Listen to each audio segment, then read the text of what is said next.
involves condemnation actions and other actions along the entire 39-plus mile route. It traverses a number of fault zones, and they have to be passed at grade, traversed at grade, including Soledad, Santa Susana, San Fernando, Mission Hills, Whitney. It presents substantial adverse impacts to Acton, agua dulce, Santa Cruz Valley, Silmar, Mission San Fernando, so on. And the high-speed train will not be stopping in many of those communities where all these impacts are occurring. So, now last fall, Supervisor Antonivich recommended an alternative routing that avoids communities where high-speed rail will not be stopped. Includes Acton. We recognize, as a community recognizes, that there are a number of benefits for this direct route. It does not require much more tunneling than what they're already proposing to do. It reduces the trip length by up to 15 miles. It avoids condemnation action and other legal actions in portions of Acton, agua dulce, Santa Clarita.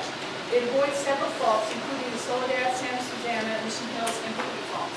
So we get, as a community, why Supervisor Antonivich recommended this, and we get what the high-speed rail is looking at. However, this came out, at least became known to our community 2 days ago. This is high-speed rail's map of their proposed study area for this direct route. And it's problematic for this community because I've mapped it in more detail on some of the maps in the back where you can actually see where your home is. It affects the entire eastern portion of Acton, and it also affects the southern portion of Acton. So it doesn't really avoid our community to the extent that we understand Supervisor Antonivich's vision does. So, hold on a second. We as a community are expecting that the high-speed rail will develop a direct route that is consistent with Supervisor Antonivich's vision and will avoid impacts to Acton's residents. The way this is done is a route that avoids Acton's developed areas and also avoids above-ground impacts to Acton's open space areas. And I'll clarify what that means in the next slide. Now this slide shows the area of eastern and southern Acton's residential zones. We're looking for a route that will avoid Acton's residential areas, including the Angeles Forest and Peaceful Valley area, the Aliso Canyon area, and there's actually two parts to that, and also the Ravenna, Bootlegger, or Rostre area. Now, the red line represents the Acton community boundary. Acton is a historic community. It occupies about 100 square miles in size. It has legally established boundaries that are recognized by the county. And we understand that what Supervisor Antonivich is looking for is a route that minimizes or does not affect our community any more than any other community, such as Santa Clarita Valley, agua dulce, and those areas that are avoided by this route.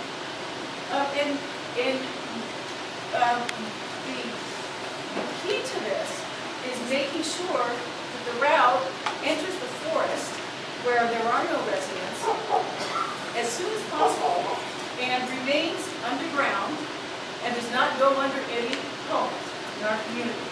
So that's what we're looking for. That's what we understand Supervisor Antonivich is looking for. And that's what we're here to talk about today. Well, let's move on to the next slide. So hard for you to see. I apologize.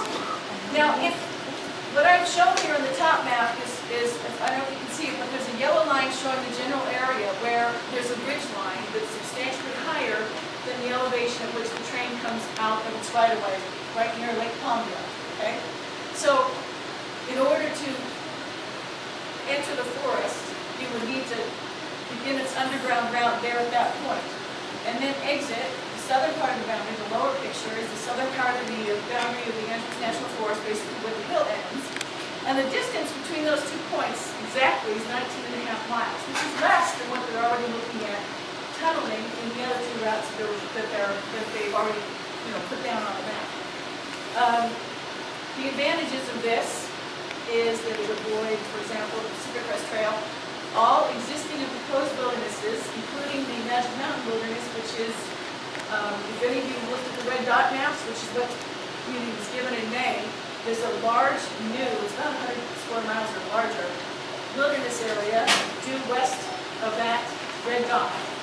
It was established by Congress in 2009, and so it's not actually even on a lot of Forest Service maps.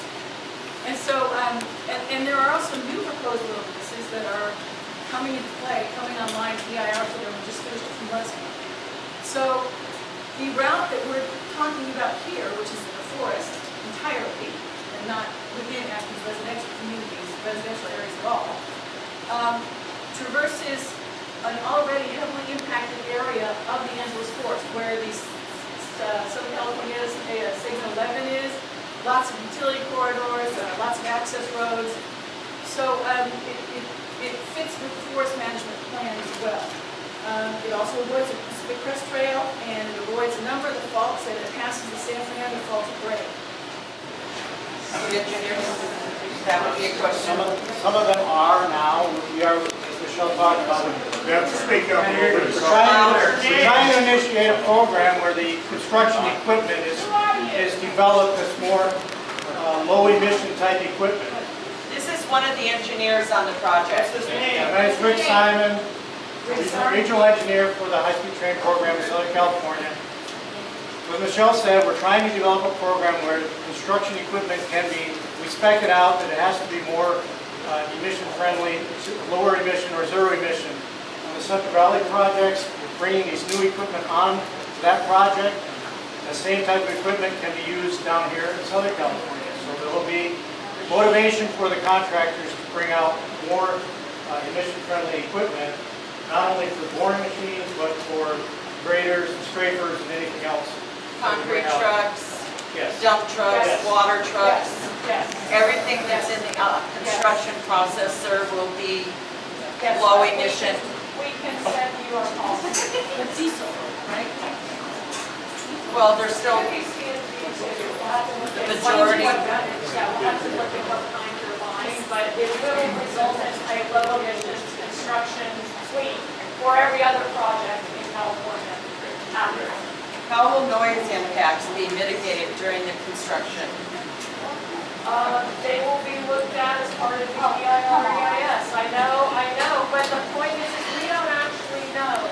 Right now, we don't know which of these alignments is going to be the final alignment. That's what we're They looking all for. need to be studied equally to determine which one has the fewest impacts to everybody up and down the alignment. And so when it's determined which of these lines have the fewest impact, then the sleeves get rolled up in terms of that particular alignment to dive even deeper to identify what's going on there and how some of these issues, like the construction issues, would be handled.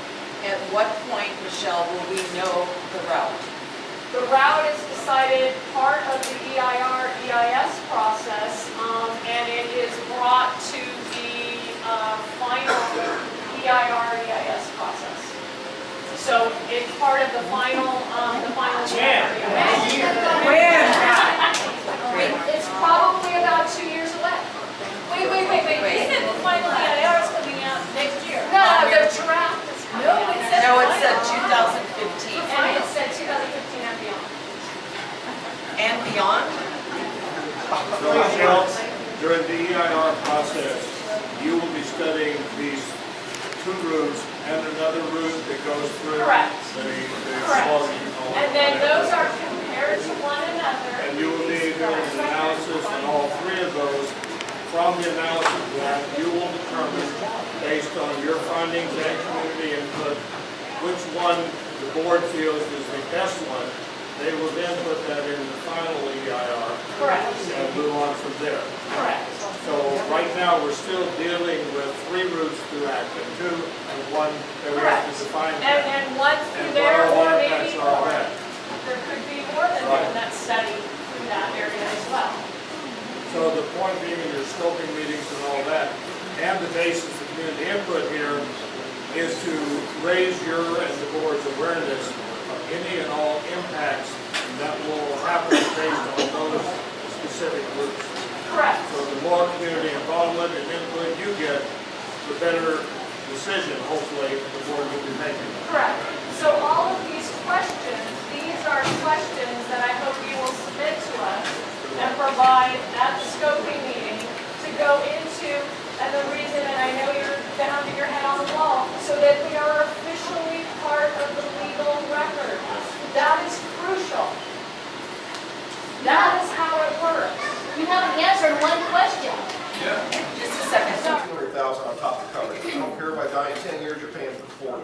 Number three, I think you guys have done a fantastic job. It's my first time here. I think we need a PA system if this is going to meet the crowd from now on. Yes. Okay, so I'll pay for it. Let me know.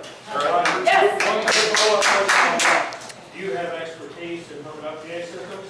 Yes, I do. Okay, I brought it over and one lead into it. If you can help me hook it up to 5 or 6. I've got a complete system. I'll donate. It's got 3 microphones. We'll be set.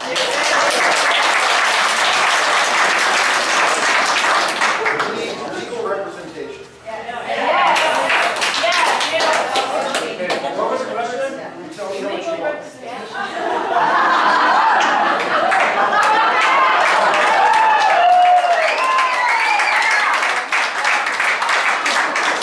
We need a little humor, right?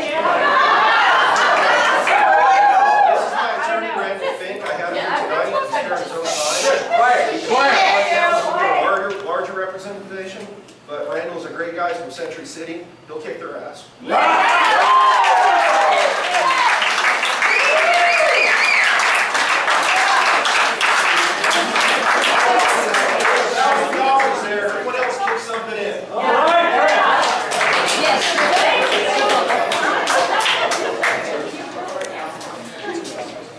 I'm going to His name? finish.